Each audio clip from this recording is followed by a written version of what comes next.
The views and opinions expressed in these historical letters that may contain vernacular used in the World War II era, the post-war era, and the Cold War era do not reflect the views and opinions of any of the individuals involved with this project, including, but not limited to, the podcast's creators.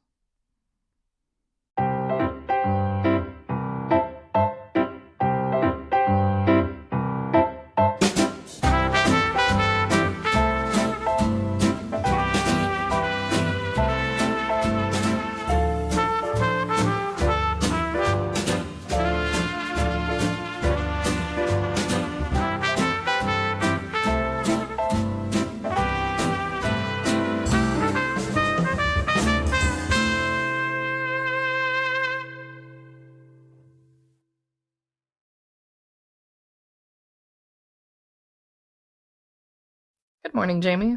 Good morning, Allison. How are you doing this morning? Well, I was just thinking, I really, really like how our beginning, our start of the podcast has just kind of evolved into a good morning, Jamie. Good morning. Yeah. This is a lovely, quiet way to start the podcast. Oh, yeah, definitely. And with our coffee, and our coffee. I'm so excited for coffee today. Mm-hmm. I got this new necklace. I've never ordered a necklace faster in my life. I saw this on my favorite jewelry designer's website. I'll put the link in the description. I don't care. That's not a sponsor of the podcast or anything like that. But it's Michael Michaud. It's an American-made designer. They do things based off of casting bronze from botanicals. And every now and then I go on the channel and I look to see on their website, like, is there a new line out? They seem to release like new things once every few months or so. And like, it was a Thursday night, really super late. And there was a roasted coffee bean line of jewelry.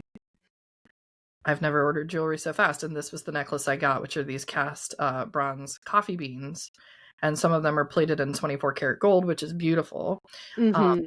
Not too pricey, also not like the cheapest jewelry. It's standard jewelry. It's all the bronze work, but lovely stuff. And hey, if you like botanicals, we've been talking a lot about gardening in these episodes. Most of the plants mentioned in these episodes are probably floral lines in his jewelry. So if you're a fan of all those plants, there you go. But then I was like, I need to coordinate everything today. And I brought out my coffee mug. Talks about coffee. And it says coffee, the favorite drink of the civilized world. And the author of it is Thomas Jefferson, that quote, which is like, that's how you get freedom, you see. That's how freedom comes. He drank a lot of coffee, and then he thought, Declaration of Independence. You're welcome, America. So you're attributing that to the coffee? Absolutely. Now, he wrote the quote in 1824. I did some research on this quote, so it's after American independence, but let's face it, we know they were drinking a ton of coffee at the time it was being founded, so we can attribute some of, as we approach the 250th, the sesquibicentennial of the country, as we approach that, we can thank some of our freedom in America. We can give thanks to coffee. Well, let's go ahead and raise our cups. There we go. So, but getting to actually the what this podcast is for, speaking of like the purpose of the show and all of that, not absolutely coffee, but always advocating for it, is hey, we're in 1950 now with Sweetie.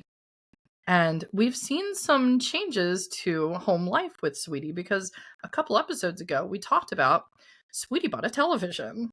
A television. Buying a television in the 1950s. Yep.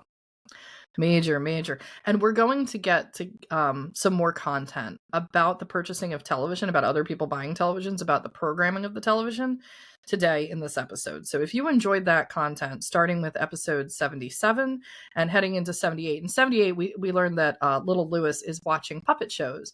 And now he's thought maybe he might be the person that makes the marionettes move, because he's watching, Kukla, Fran, and Ollie, the main show, which actually I looked at, it seems like every episode of that is on YouTube. So if you want to go watch the old puppet shows, really, really fascinating. It was super famous.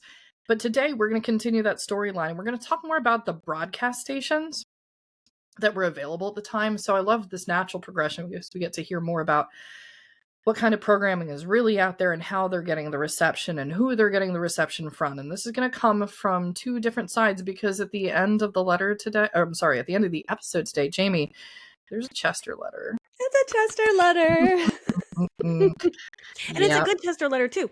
I Yeah. just love the way that he phrases things. It's just so, and I just love the way that he phrases things Mhm. and the way that he talks. Yeah. So I actually wrote a letter to your dad because I sent your dad some Mhm. elephant garlic. And Yeah. while I was writing it in Chester's voice because Oh. I was like, because I'm writing to Yeah. Chester. Mhm. So yeah, so I do really appreciate those Chester letters. And every time they come up, I'm so grateful. But our first letter, though, is Mhm. from our star, Sweetie. And this is from March 8th. County Line Road, Hatboro, Pennsylvania, March 8th, 1950. Dear Mama, Papa, Jean, Florence, Sisters, Franks. Received Papa's letter yesterday, Florence's the day before, and shall write my weekly epistle to answer questions, etc., and bring you up to date. Shall begin by answering Papa's letter as best I can. I thought you meant that you had a typewriter at home, when you wrote about loaning me a typewriter, and so thought that I could use an old one by buying the repairs myself. I do not think that you should turn over a new typewriter to me and continue to use the old one yourself, and so I gratefully turn down your offer of the new machine. I shall look into new ones downtown, and with an epidemic of measles in Philadelphia, I'm reluctant to take Lewis into the stores. As to this circular you sent, you'd probably be making a pretty good buy to buy either of these typewriters. The difference in price is a good persuader towards the number 6, but as you pointed out, the Master is more dust-proof, and that is really a very good feature. I prefer the Pica myself, feel that carbon copies are more easily read on Pica, as well as erasing made easier, though that is a matter of personal preference. I would not bother about a noiseless if the decision were left to me. I think anyone who has had any experiences with one type of machine would naturally lean towards it. For some reason, most of the schools bought Royal typewriters for their classes. My experience was largely with Royals, and since I knew more about them, preferred them. I've nothing against an Underwood, know lots of people who prefer them over the Royal, and my decision now would be based on price, as much as name of the machine. This portable of Elizabeth's is a Remington Rand, and it is not better or worse than a lot of them. You'll notice the faulty spacing, which means this. It is a slow, plodding thing. To get a little speed up and type fast will cause much jumping and irregularity in spacing. It is my own opinion that lots of portables do this, and not so many of the desk models. I am going to put it to you this way. If you want the new machine, then you should have it, and let me have one of your old ones at home that still work. Or let me buy the repairs for using it. And I do not want to put out the money right now to buy one for myself, unless I could find one listed for sale in the personal ads of the paper, and I find that there are several listed, and I might be able to buy a good one for anywhere from $10 up. True, they may not be so new and may need some repairs, but I think with a little luck and waiting around that I could make a pretty fair buy on second-hand one, just as we did with the furniture. I shall hold this advertisement and the papers you sent until I hear from you again. If you want me to order it, I will, but I'll have it sent to you instead of here. I do appreciate this truly, but I'd feel guilty about the whole thing and would like to look over the ads of the little local paper, as there is a great many things, that would probably surprise you as they do me. You write me about it, and goodness knows I don't mean to sound unappreciative. Shall try to hold on to Elizabeth's for a time yet, and see what I can find.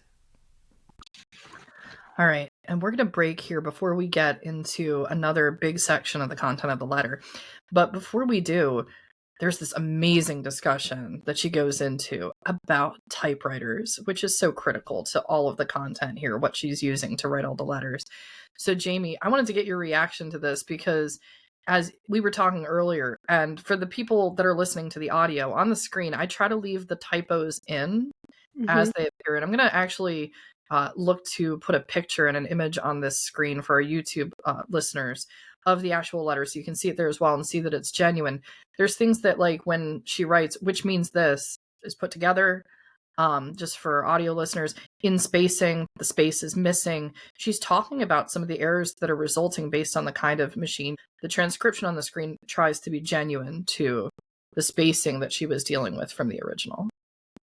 Oh yes, and I've said this before. I've always appreciated that you really try to stay true to the letter when you type out these letters that you and I use and that we use to put on the screen for the show.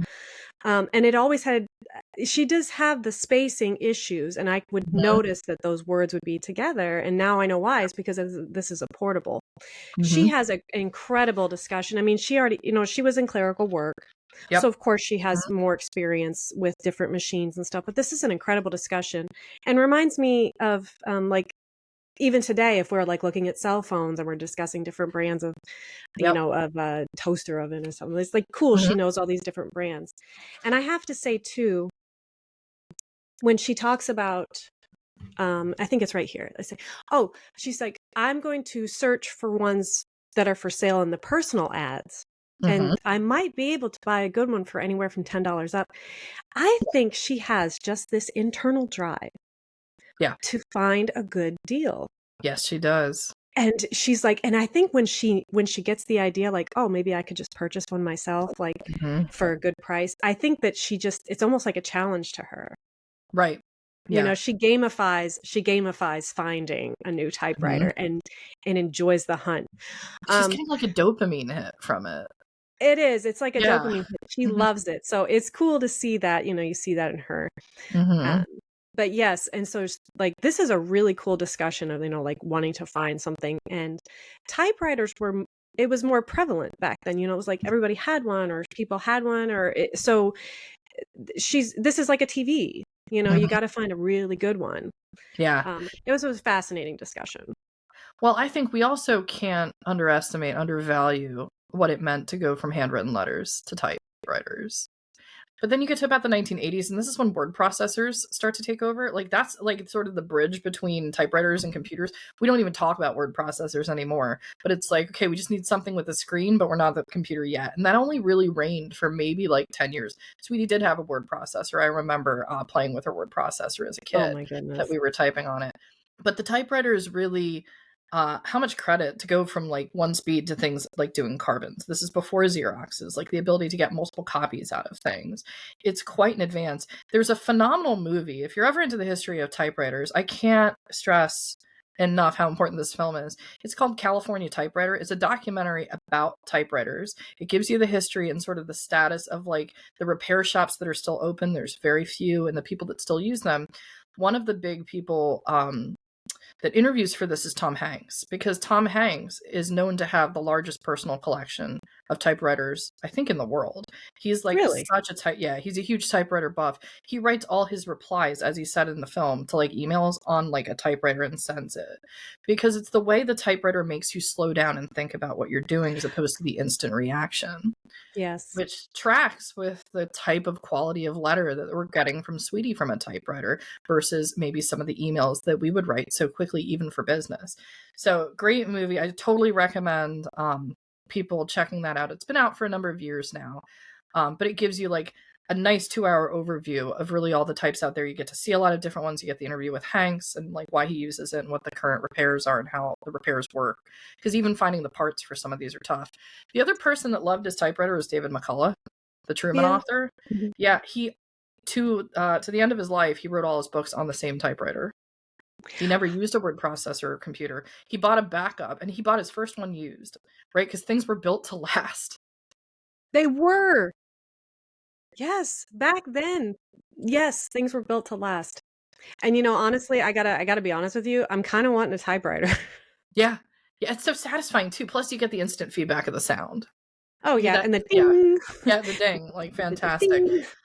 It really slows you down enough to make you think, but it's efficient enough where obviously, like, there are people that cannot write at Sweetie's level of letters, and like she's doing this on a typewriter. Mad respect for that. And by the way, the McCullough one, I expect at some point in my lifetime, I wonder if we'll see that at the Smithsonian because of just how much work he did on it. He actually said why he does it too. McCullough was thinking about going to a word processor, I think, at one point from like the 80s or 90s. He's writing pretty actively at this point. He's already, Johnstown Flood has already come out. It's a bestseller. Brooklyn Bridge has come out. He's working on, I think, Truman at the time. He was hearing horror stories from other authors who accidentally would click a key and accidentally delete like whole portions of their text that they'd written. He didn't want to have to worry about that because you can't do that on a typewriter. And so he just ruled it out and did the whole thing on typewriters. So yeah, we also have the ability to lose a lot of data very simply versus you're not going to lose data as much from these. But yeah, it's such a great portion. And then go back and listen to some of the early episodes of the Love Sweetie podcast. Remember when she goes to the business school, she takes typewriter course.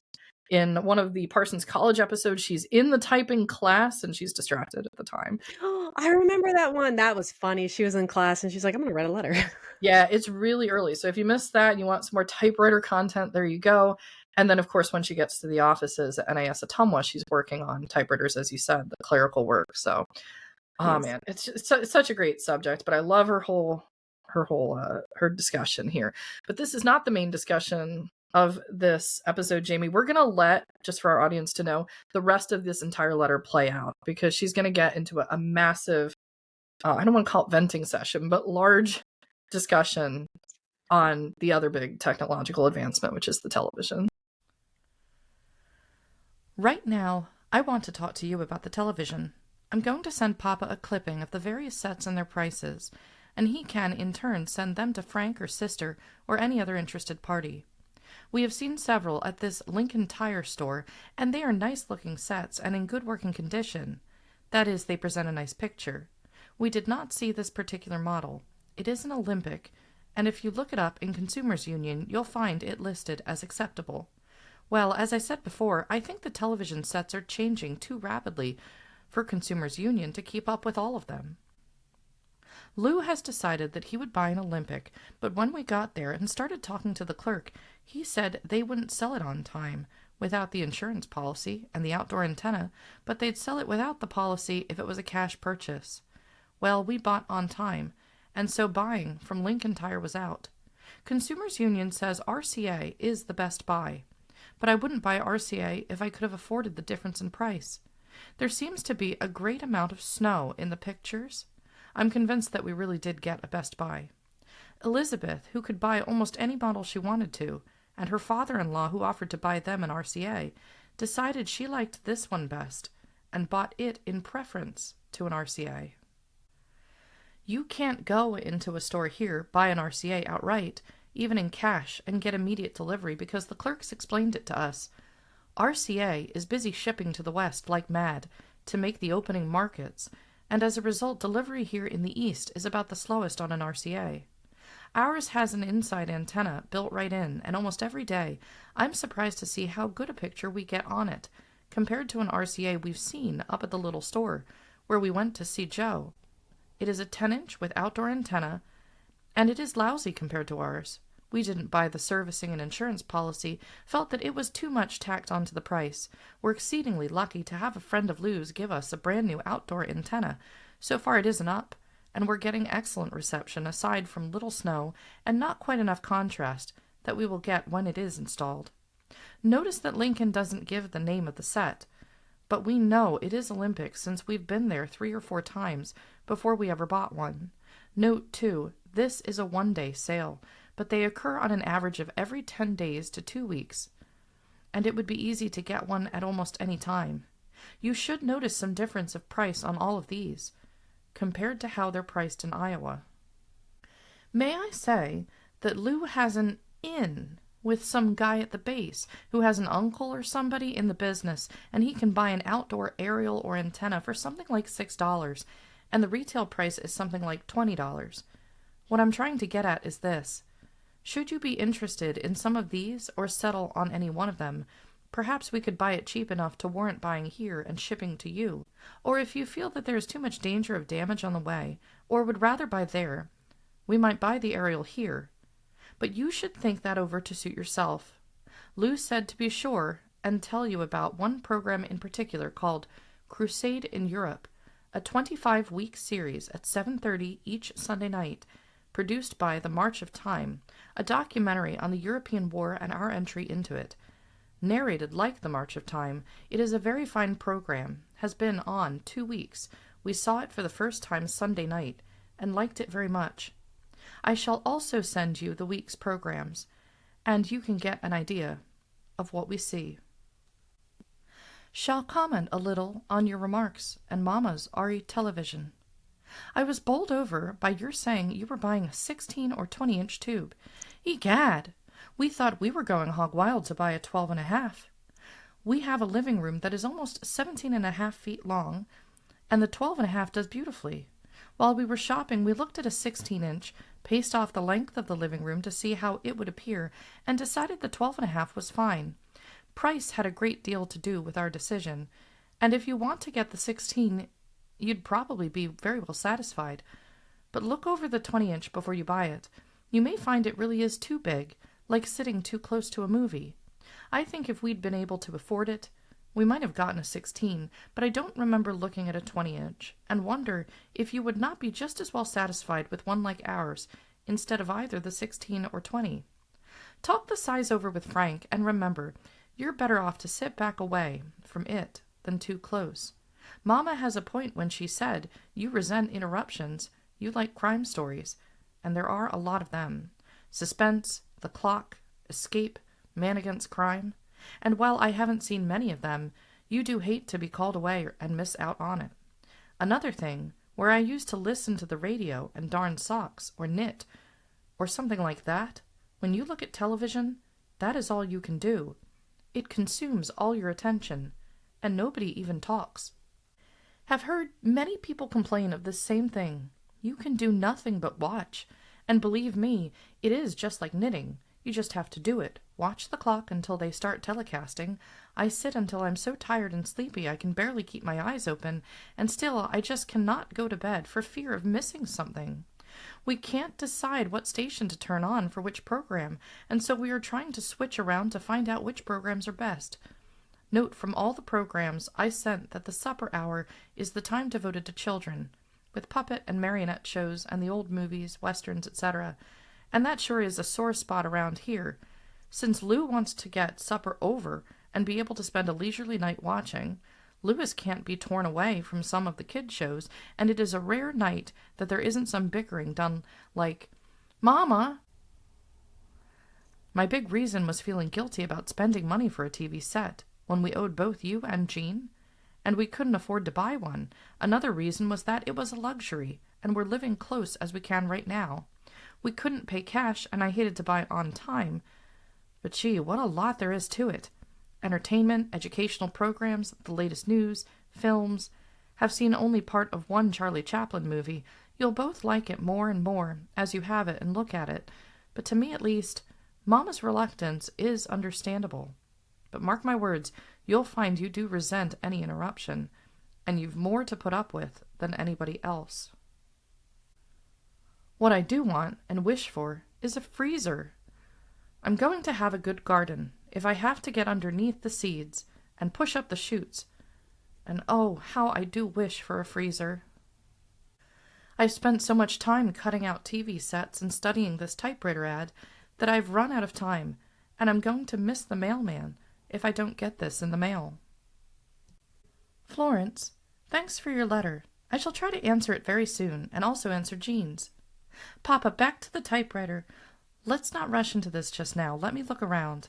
Believe I'd just about as soon buy one of these reconditioned masters as a brand new one, but I'll try to keep this one of Dit's to keep up writing letters to you, and shall see what I can find out about these and others as soon as I can. If you think we could ship you a TV set for less, write about that too, and anything you want to know. I'll try to write a more personal letter soon, but I've got to catch the mailman now. Love to all, Sweetie. Well, first, it's very nice to see Florence. Yeah.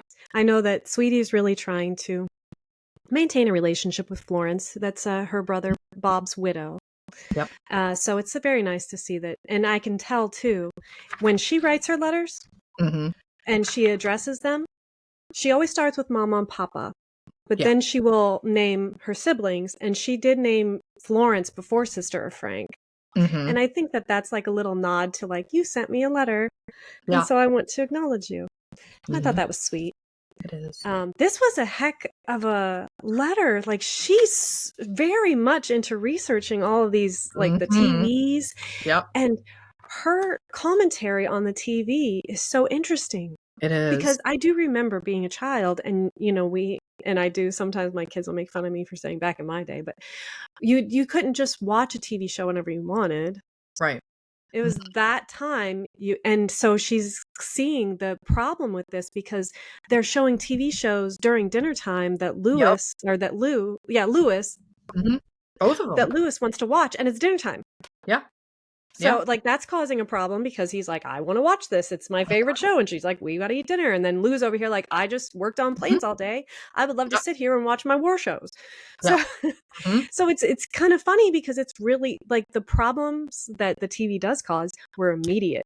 They were, it was instant. And they're so drawn into this because I multitask. Like when I was in college, I was watching like Law and Order SVU, and I was like working on homework at the same time. But this is so new that she says, like, once you're watching a show, that's all you can do. She's like, we just sit there silently and we watch the show, because they've never been able to do this before.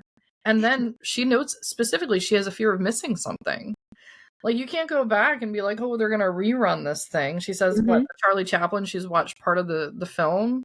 Who knows when it's going to loop around again to watch the other part. And she goes into what the current slang is FOMO. So for people in our audience that are not familiar with that term, but if you've seen the FOMO in text messages, fear of missing out. That's exactly what's going on. And then she calls out her dad and says, if you get this, Chester, you don't like to be interrupted. Like, he might get called in the middle of the night and have to go on an OB case. And he could be in the middle of like a crime show, and then you don't know who done it. It's like watching Law and Order, but USA isn't running a marathon because it doesn't exist like that yet. So much marathons, right? And Laura has these same reservations. Yep. So, and she names these, and I think too that you can chalk that up to woman's intuition. We know what's going to happen, and she knows her man, and Sweetie knows her dad. You don't like to be interrupted during these things. You're definitely going to get. It's kind of funny because I guess that's kind of like true crime, right? I guess true crime has always been a huge genre when it comes to entertainment, which is sad if you think about it. But yeah, but I do remember watching like Forensic Files. Oh yeah, it's huge. See what I mean? True crime, you can't go wrong. But then educational, she gets into Crusade in Europe, which, by the way, you can watch. At least I saw a channel. There's at least the first 15 episodes of that 1949 show is on YouTube. If you just type in Crusade in Europe, it'll come up from 1949. They're about 20-minute episodes, and you can see how they viewed the war. So if people are interested in watching what she was watching. That I've seen someone's posted that online, so that's really cool. I'll see if I can put a link into that playlist on this channel so we can go back and take a look at that. I love also the discussion here, Jamie, again about the size of the screen. I'm sorry, I watched our episode last week when we were, and I still crack up about the size of the screen. And I'm like, look at the doctor. The doctor's super duper fancy. He's like, I need me a 16-inch. Yeah, maybe it's because they're fancy. So I mean, too, I was like, maybe their eyesight's not as good. Maybe a big one. Right, yeah. But she's like, don't sit too close to it. It's 12 inches. Like, what do you like when she says that? I'm just like, what? And then she gives the exact length of her living room at 17.5 inches. We were talking about, by the way, so this is a sizable. Not 17.5 inches. Wow. The living room is 17. It's okay. I was just going to let it go. We all knew what you meant. Yeah. That'd be a really tiny living room. Like, just stand there, right? But we were talking about the painting. That's the big painting that's not hanging on the wall. And she's like, no, the television's going to dominate that wall. How's it dominating anything like a foot? So I don't know. In a room that now we figure if the room's like 17.5 feet long, it's probably at least, I would say, 10 feet wide or something like that. And then it's like, here's this television. But hey, I wanted to give us a visual on this even more. And I was like, you know what? I wonder if there's an old advertisement, because she said she's reading all these ads. So the papers have to have the ads. So here's a paper from March of 1950 from Bristol, which is in Bucks County, Pennsylvania. And it's of the Olympic 12.5-inch television. This No is way. great. Yep. So I went looking for an Olympic ad, and I think this is the one that they bought because it mentions the mahogany case. It says, "Here's your best buy for 1950 from Starbright Television. Terrific." And we see the tube television here, so we can get a good visual on it. And the ad says, for our audio listeners, "Leave it to Olympic to set a new standard of value in this quality television. They've done it again with this 12.5-inch tabletop model with family size 97 square inch screen. Search far and wide, you'll never find another to match the Varsity. Check these special quality features: turret type tuner, powerful straight AC circuit, genuine mahogany cabinet, right? Automatic gain control, FM sound system, and built-in gyro antenna." But there's what it looks This is like. a ridiculous thing. I'm sorry. Yeah. Like, I mean, I'm just like, it's really weird to juxtapose this television with like the 10 TVs I have in my house. I don't have 10 TVs, but you understand what I mean? Like, we have one in the bedroom.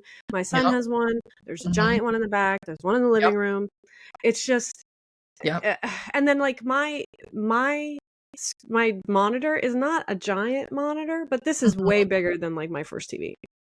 Yeah. You know, it's just crazy to see like where we were and where we are. And you know, another thing I wanted to talk about, what about commercials? Yeah, like how is that going to work with the broadcasting stations? Like, yeah, did they have commercials back then? I think they did, because, you know, I watched Mad Men back in the day, and that's set in the late 50s. And they have a whole division that's just starting to work on advertisements and television, but clearly it's established at that point. Great show. I think it's just when they watch a show, there's no like, they just watch a show. Read. There could be a sponsor read and things like that. Yeah, because if they had something else, I mean, you're spending a lot of dollars as a company to try. There's only a few channels. Now, if you spend those dollars, you're going to have every eye in the country on you, because they've only got 3 channels to choose from. They're going to see your commercial. So it's curious to think about how commercials potentially worked back then. I would guess it's more of like a sponsor read or something like that, and that most of the advertisements, like, because Mad Men in the storyline, I think they had pretty good historians on that show. Since it's set in the late 50s, early 60s, the television division for the advertisements is still relatively new. It's definitely happening at that point.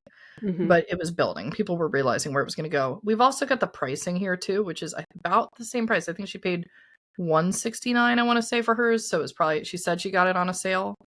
It was $189. It was $189. Okay. So yeah. So and then it was $269. Dit's family paid $269 for the package that she said, you know, we didn't need that. And she was right. Right. So here's another TV on that same advertisement. Dit got, potentially, because I could imagine like the servicing and insurance, this starts at $229. I wouldn't be surprised if the bigger giant size screen, yes, mahogany cabinet, same brand, I wouldn't be surprised if this is the one that Dit bought. Makes sense. Sense. This is neat. And you know, they went to Lincoln's Tire Shop to buy TVs. Yeah. You know, and I'm thinking maybe just Lincoln's Tires, like, you know what, we could sell TVs too, because that's radios. There wasn't TV stores then, you know. They were just like, it's cool to see the beginning of TV. It is. Yeah, it's neat. We've come a long way, thank goodness. So, right. Oh man, but I thought that ad was cool. Yeah, so we get a visual on it. It was very cool. I very much liked it. And but yeah, so I think I do want to end this with she's still talking about her garden. Yes. Yeah. Like she's still, so this is March, right? This is March 8th. Yeah. And so she's going to start and then you get going. So that's still heavy on her mind. And I don't know how tight she's not going to have any time to watch TV. No, she's got to get her gardening done in the morning. No way. Yeah. And then our next letter. So we have 2 little short penny postal cards that Sweetie's going to send out. These are from March 11th and March 27th, so let's start with the one on March 11th. March 11th, 1950. Dear Jean, I have time to make the rounds with cards this morning, as I must take Louis to the church to practice for the Easter program. Most inconvenient on Saturday, and especially when I have a bad cold.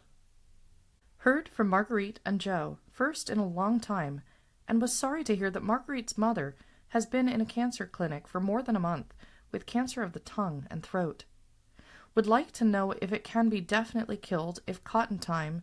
She went soon, as she was suspicious, and the tongue was cured with radium and X-ray in 10 days. A gland must be removed from her neck, but Marguerite is very upset, and I wondered if it can be stopped, so that there's no reoccurrence. My hair is just awful. I'm considering getting it cut and go like Johnny Belinda, as I can't put it up myself. Boy, do I wish you were here.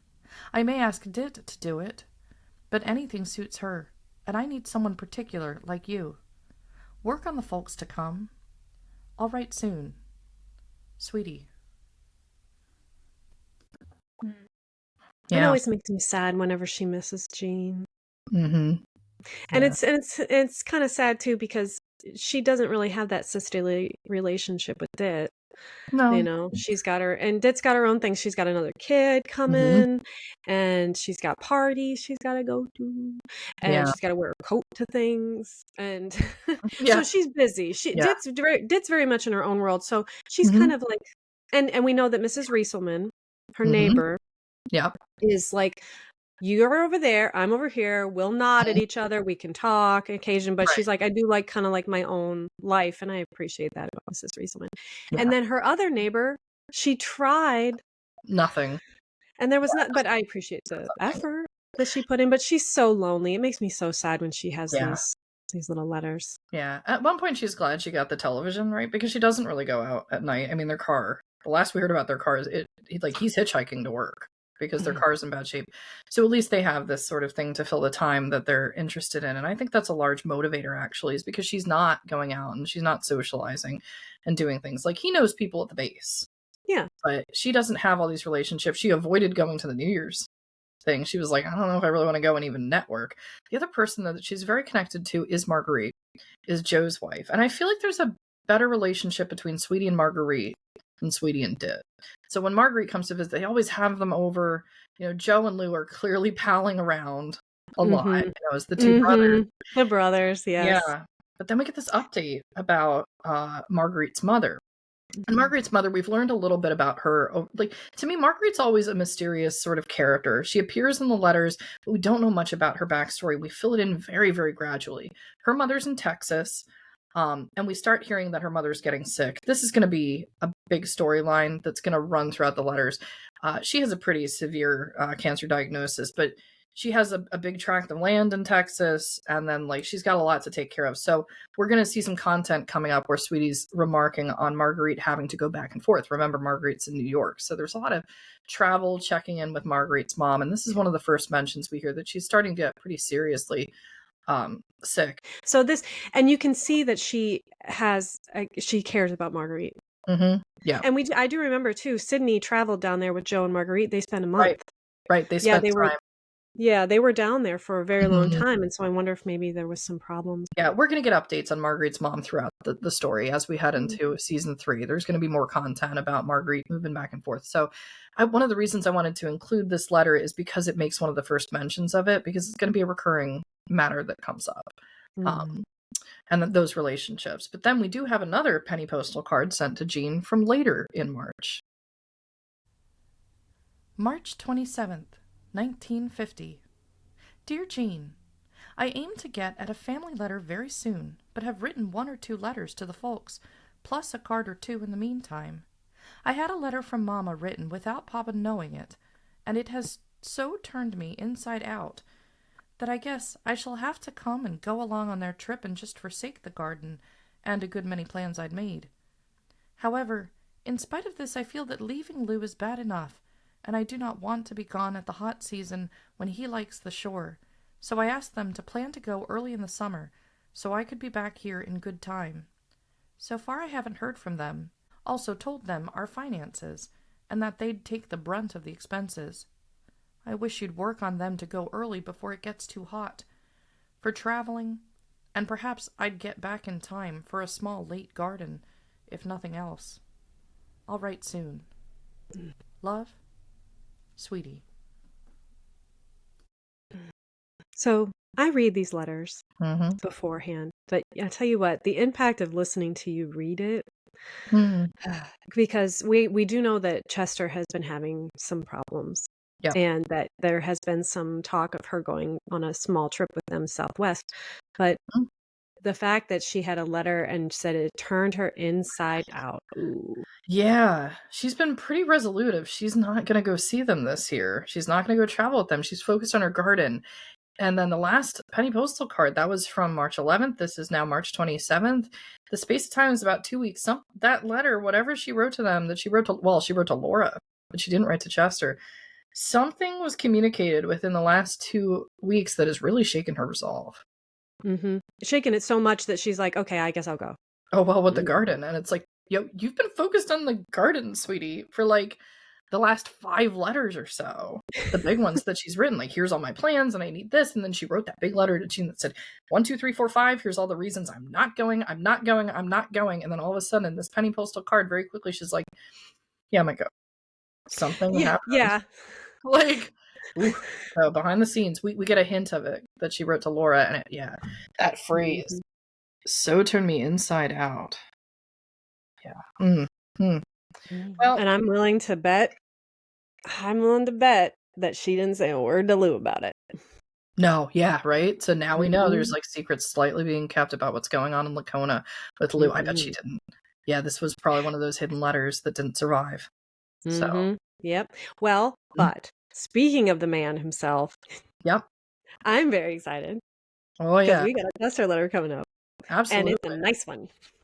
Yeah, we're gonna leave everybody in suspense with what's going on with Sweetie, because that's all we're gonna hear from her for the rest of the episode. But as you were saying, Jamie, here comes Chester. March 29th, 1950, Lacona, Iowa. Dear Sweetie, we should have answered your letter before this time, but I guess we got in the habit of not writing while we were waiting for you to write us after we sent you the meat. Do you want more?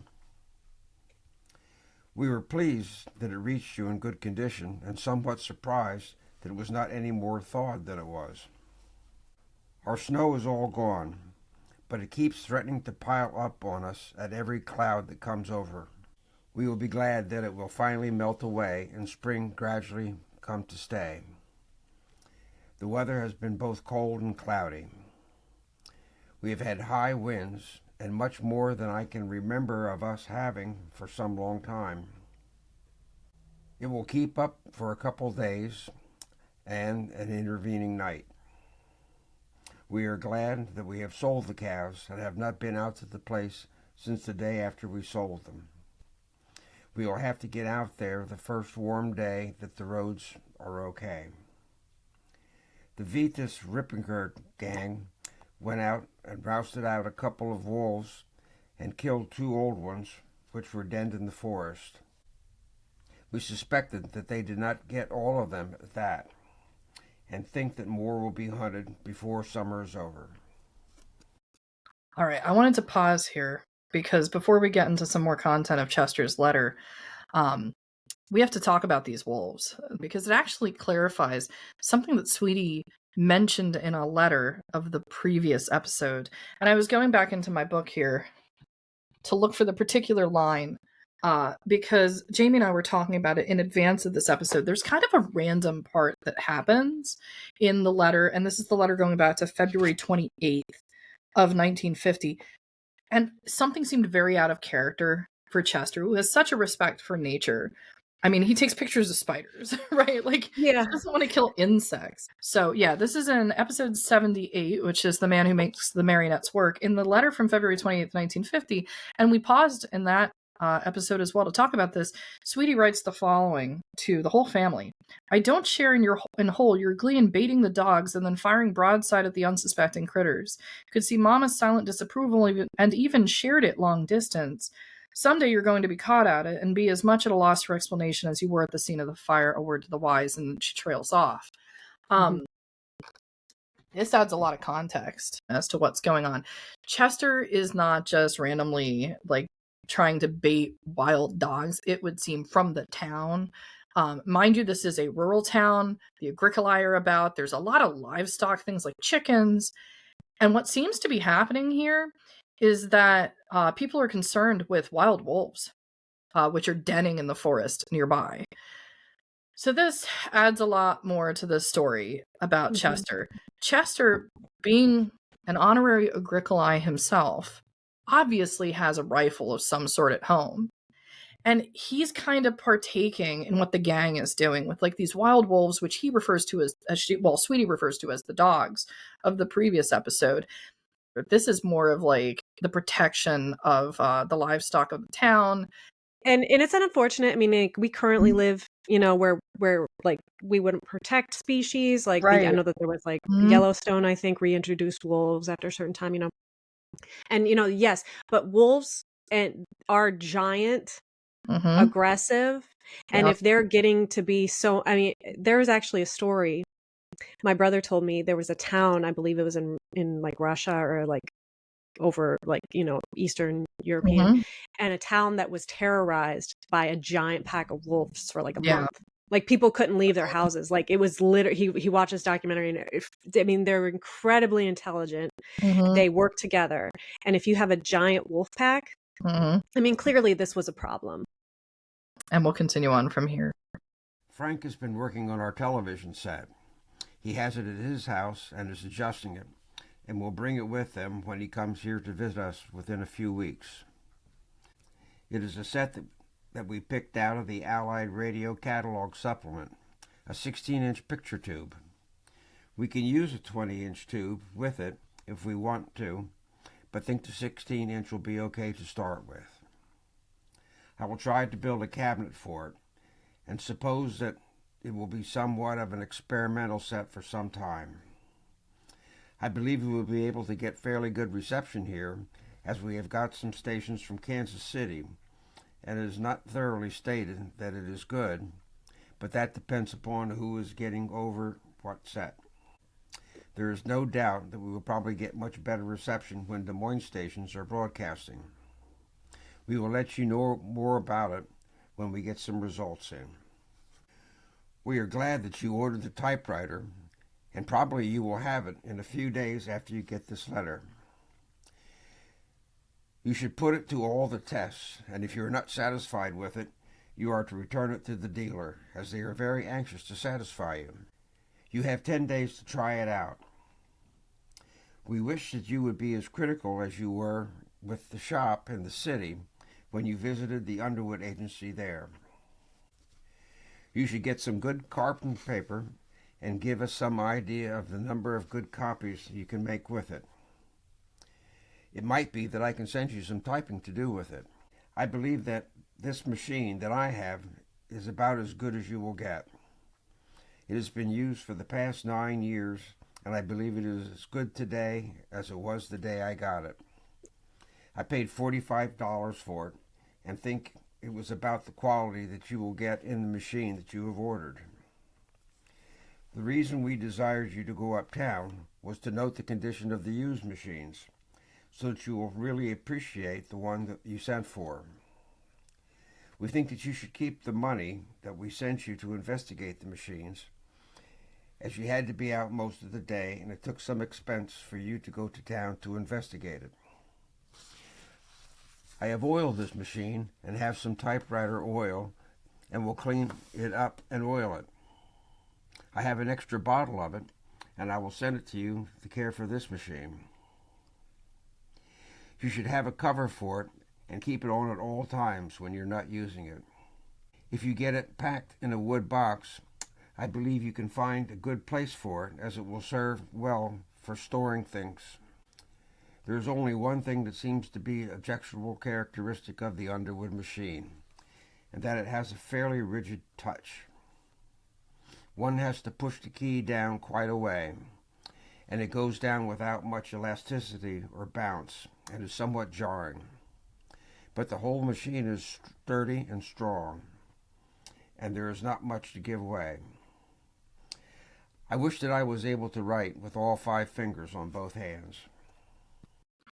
All right, and I wanted to pause here because he's talking now about the television, and it's just, if Sweetie writes well about the television, Chester's commentary and feedback, I think, is just even funnier at points, because he's talking about the broadcast networks. Now, he's getting frank to do some of the legwork here. Makes Mhm. sense. Frank's working at Bell Telephone. He's an engineer. He's in Chicago. So he's in one of the major cities where he's going to get all the information. So he's got Frank helping him out.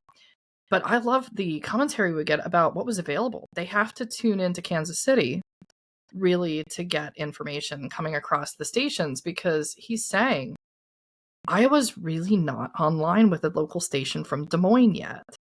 So they're relying on what's going on in Kansas City. Kansas City, Jamie, I don't know if you've ever been to Kansas City. I feel almost like a traitor being from Philadelphia and saying like, oh yeah, Kansas City, right? Yes. Yeah, but when Dad and I took the trip out to Des Moines, one of the things was I was like, why don't we go south through Lacona and then continue into Missouri and go see Kansas City, because there's the National World War I Museum and the old station, the train station there, phenomenal. So it's not that far from Lacona, maybe like an hour and a half. That's the signal that they're getting from Kansas City. Kansas City is also, I think, known as the Paris of the West. So if you get a chance to go, guys, check out St. Louis, check out Kansas City for visiting. But yeah, they're more online. So they're the major hub. We have to remember that with that, and I showed the pictures on previous episodes of the train station, Kansas City is considered like the main hub of the Midwest other than Chicago. So of course they're broadcasting more than Des Moines, but he brings up the fact like it's unbelievable to us to be like the local station for the major city in the state is not online yet. So I looked into this. Des Moines, there's some information here. In March of 1950, so this is just happening. Residents of Des Moines area could tune into one television station, which was WOI-TV, and it began broadcasting February 21st of 1950. So Lacona's just not getting it yet. Yeah. But it's just starting. Like that network, like the local news coming out of Des Moines is just starting in 1950. The signal originated from Ames. We hear about this. And then it was an affiliate of CBS, but also carries programming from NBC. So, this is something we wouldn't have today, where you've got like NBC and CBS having the same programming, but when you only got one station. Yeah, you don't really have much of a choice. Right. It's the affiliate. It's going to be like, I'll broadcast this and then I'll broadcast that. And then you get your one channel. So there you go for your local. So yeah, Iowa coming online. And that's what I would say. It's like things coming online in 1950 here. And then we move on to this great discussion of the typewriters, and we get a better idea. He sent Sweetie out to go look at typewriters. Yeah. And I think that, when she writes her letters, and we're always so amazed like how much information she includes and the things she includes. This is why, because Chester is like right here, he's teaching her. He's like, you should do this with, you're looking at this.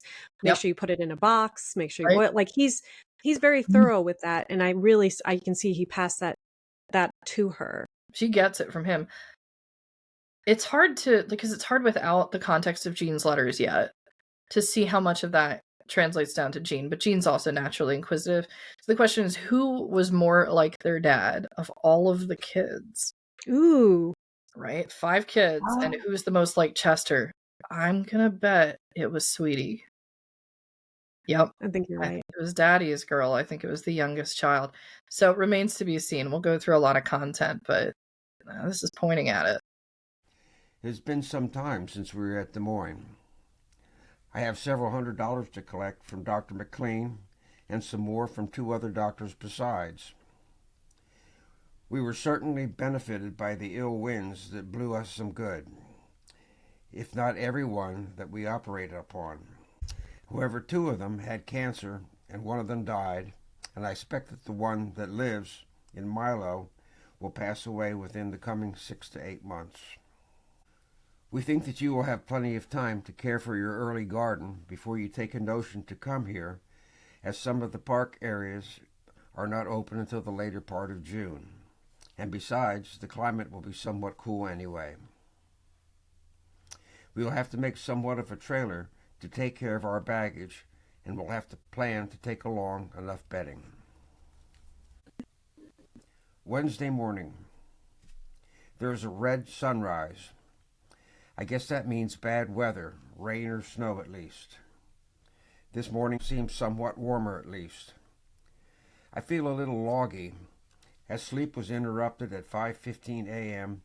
by some folks from Milo who had a rough-looking bairn who they stated had cried all night, up to the point they had gotten tired and brought it down to me. It had a temperature of only 99, ruling out an ear infection, though my otoscope has not been working very well, and I cannot inspect the drum. I ruled that out. We gave it some much-needed medicine and sent them home with a small syringe and directions to use the medicine we gave them previously. A letter from Frank came today.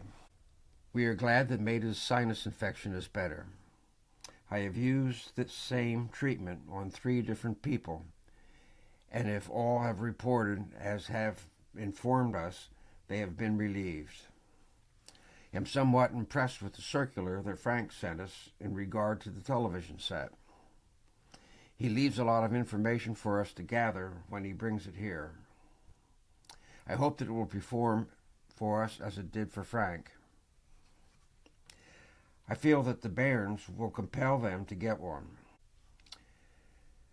I feel that they might do well with a less elaborate set than this, as they are so near the stations that it will be easier to get their programs in. I believe we will get a lot out of it when we get used to it. Yeah. And before we continue into the last part of Chester's letter here, Jamie and I were talking about how wonderful it is that we get to see the Scottish term for baby from Chester here. When I read this, it's so funny, because I actually remembered, do you remember when Joe was in Summer Stock? Mm-hmm. The reason I knew about Summer Stock was from the Howard Stern movie, Private Parts. There's a guy that talks about Summer Stock, and that brought back memories when I heard that. This brings back memories when he speaks of the patient that came in, and he says, let me find it. Oh, some folks from Iowa who had a rough-looking bairn. Mm-hmm. And I was like, oh my gosh, a bairn is, Mm-hmm. I remember in Lady and the Tramp, in the Disney version of Lady and the Tramp, there's a little Scotty dog, and he said, she's expecting a wee bairn. And I was like, what's a bairn? It's a baby. And I was like, oh, and then he keeps using the term over and over again. It's great. Yeah. I love it so much. I'm going to do it this week. So he gets bairn in his head, and so I bet he pulled that out every single opportunity that he could to use that, and I bet Laura was done with it. At least that week. That probably went on for quite a while. And I love that you said from the Lady and the Tramp quote that it's wee bairn. It always seems to be a wee bairn. Like, that's the phrase. And they're all wee. They're all little. I watch a lot of Outlander, and it's all the time. So it's like, I keep picking up the Gaelic. That's really what it's coming from. Every now and then the phrases. Okay. Yeah, it's difficult. Like, I'm just like, dinna fash. Like, I'm just like, like you just hear dinna fash. And it's like, don't worry, don't fear. We get this idea from it. So, like, from a lot of Outlander, I've picked up a few phrases. I think most of the people have. But they say wee bairn all the time, too. My dad actually wasn't sure about that, because for those that are new to the podcast, Chester's grandson is the one narrating as Chester. And he was like, I'm not sure of this pronunciation. I'm like, it's bairn. It's wee bairn. Bairn. And you kind of gotta get some of that nasal in there. Yeah. You gotta, and so that's how I was reading it. And I love how he refers to Frank's kids as little bairns. Yeah, the little bairns. Oh man, so cute. Poor Laura. She was tolerating. I'm sure you're right. That he probably went around so excited because if they were saying bairn, because that's probably who we got it from, is from the patients. They were probably saying other things in Gaelic too that we're not hearing about. And he gets obsessed with these things. So I could see her being like, because she's the nurse, being like, oh no, I'm gonna have. She's probably just learned to pick her battles at this point. Yeah. So, but that was funny. But yes, I love that. I love that little term that came in there. Yep. And then he talks a little more about the television. He's going to end his letter by going back to more discussion about the television. This is clearly on his mind, too. Our flowers have not made only a token appearance as yet. The weather has been so cold that only on the sunny side of sunny places have the barest tips of their leaves shown up. If it would rain and turn warmer, it would be different. I know all of you will be even more interested in the approach of the flower season as you have for the most part your own gardens and have a permanent outlook with an ever-increasing interest in the things that you are planning and the future plantings. I hope that this all adds up to a great profit that will enlarge your outlook and viewpoint generally. I must dig up and send you some mayapple. It is very cheery and interesting, though the root is poisonous. However, no self-respecting baron will meddle with the bitterness he will encounter with it, and would have to be hungry indeed to try it out in any gustatory venture. Frank, if you have any idea of obtaining such a set as you have picked for us, you could build a cabinet for it, the same as I am trying to do with this set. You should let us know something about what your plans are. Mom and I went to Melcher today and made some inquiry regarding the operation and reception of TV, and find that they claim they get excellent reception, but that coming from Kansas City is not so dependable. Of course, it is several times further from Kansas City than from Ames. One of the fellows at the radio shop stated that he was afraid that it would be about 2 or 3 years before Des Moines had any TV broadcasters. I am unable to understand this, as they have to make a decision, and none of the stations will be able to do anything until they are assigned their channel. And so it would seem they would be at it. And I think that they will do it as public opinion will see to it after it is apparent that there is a useless delay. While at Melcher, I tried to get some plywood to build my TV cabinet with. The fellow had some 7x7 mahogany veneer on one side, and he was offering it at cost, and wanted 50 cents per foot for it. If it had been better quality, I would have purchased it. He had 64 feet of it. I think I will look around a little in Des Moines and see what I will be able to do. But I know that I can get both 1/4 and 3/8 in walnut and mahogany plywood for not much more than that, unless it has gone up since I priced it some time ago. Frank, do not forget that aluminum and brass rod for turning in the lathe. I want 1-inch stuff. From a foot to 2 foot lengths will be all right. If you can get larger sizes, do so. But you will have to be the judge, and the price will have to be the ruling factor. I wonder if Frank will stop and see K and R when they come across state. Mama says they will probably not, as they will come across during the night. However, I feel that they will probably travel faster than we did, and consequently, at that time, the days will be fairly long, and they will have more chance to stop for a while. I must bring this to a close, as I've been writing over too long a period to delay any longer. Love, Papa. Mm-hmm. You know what really stood out to me? Yeah. With this one, that kind of just like that one line that grabbed my attention, is when he's talking about everybody has their flowers and stuff. Mm-hmm. And he says, I just love the way he phrases things. He says, I know all of you will be even more interested in the approach of the flower season, as you have for the most part your own gardens and have a permanent outlook with an ever-increasing interest in the things you are planting and the future plantings. I hope all of this adds up to a great profit that will enlarge your outlook and viewpoint generally. So I think that this is the beginning of Chester finally understanding that his children, Mm-hmm. and Sweetie's the last one, Right. are finally are establishing their own lives. Yeah. You know, and it's just such a beautiful analogy. It's like they're all starting their own gardens, and they're all very invested in their own gardens. And what a beautiful gift as a parent to see. And I'm not, I mean, I'm a young parent, you know, my kids are still home, of course. But what a beautiful gift to see your kids not only thrive, but enjoy and be focused on creating their own lives, and and all of them seem like they're doing so very well. They are. I know that Sweden, you know, they talk about financial problems, but so much more important it is to have a partner whom loves and cares for you. So Yeah. that was my favorite part. That's beautiful, Next to the Jamie. bairns, which he threw in there He threw in another another time. baron. Yeah. Yeah. I hadn't even taken that into so much consideration as you did. It's interesting because sometimes certain parts of these letters stick out to both of us differently. So you just saying that has me reconsidering that entire phrase that he goes into. The other thing is he's like, he just has such an appreciation for life. And he wants everybody to do well. You're so right. Like, even financial challenges and all the rest, there's a moral compass that he and Laura have established with their children for them to be productive members of society and to be able to be self-sufficient. That's another big part, the self-sufficiency of Sweetie. Everybody has a garden. I mean, this could have just been World War II. A lot of people had victory gardens, but this is clearly going past that. But you think about where everybody is. Bob, before he passed away, was a very successful naval pilot.